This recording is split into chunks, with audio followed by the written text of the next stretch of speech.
Thank you, Dr. Sharif. Yani we have been friends for many, many years, and thanks to the American Chamber for the invitation.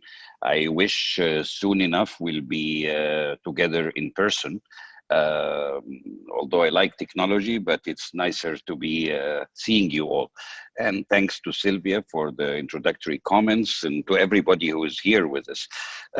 Sharif, I don't know, it's a very big journey, and it's hard to see where to begin. But as you said, we met in the American Chamber uh, more than 2 years ago, and it was the beginning of this journey in a way. I never anticipated how challenging it will be to get things done on the ground for such large numbers. Right now, you mentioned birth control and population growth.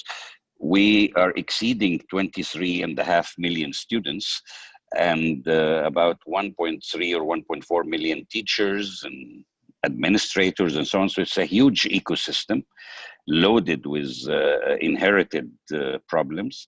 But we have achieved a lot, honestly, since we met last time. And I'll try to share with you a few things, but it gets to be more challenging because of COVID-19, which had its pros and cons, honestly, when it comes to the education efforts that we have been going through.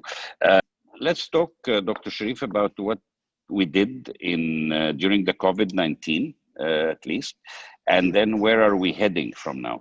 By the time COVID-19 hit, we were really moving on many, many fronts. As you know, we started a brand new education system. We call it Education 2.0. We deployed it on the ground in 2018, in September 2018. It is now moving ahead. It reached third grade that will start in October.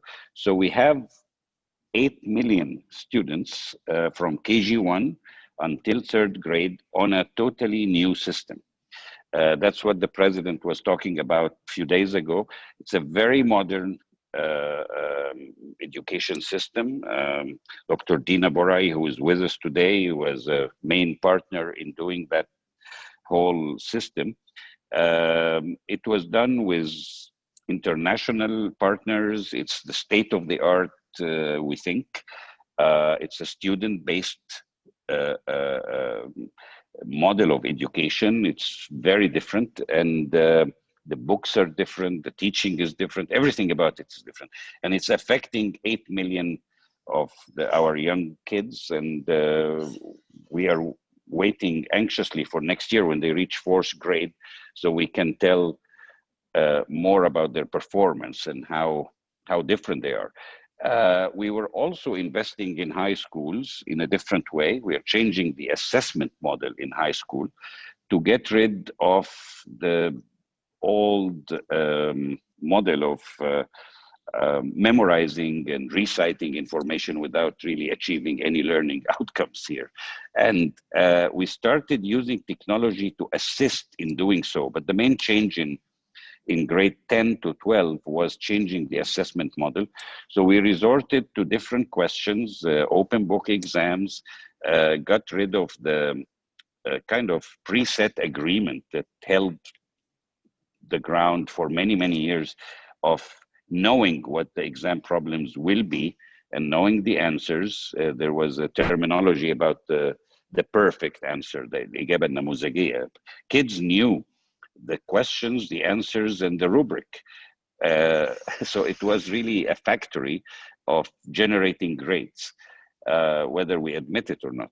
But that received a lot of resistance, obviously, because that was a departure from what students were doing before getting to grade 10.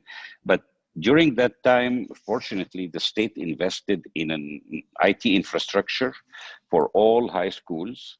We invested in networking 2,500 schools in Egypt. All high schools are now equipped with servers, with fiber optics, with very smart screens, with Wi-Fi.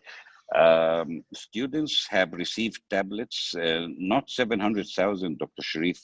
That was the 10th graders in 2018, but we gave every generation new tablets. So now we have distributed 1.8 million devices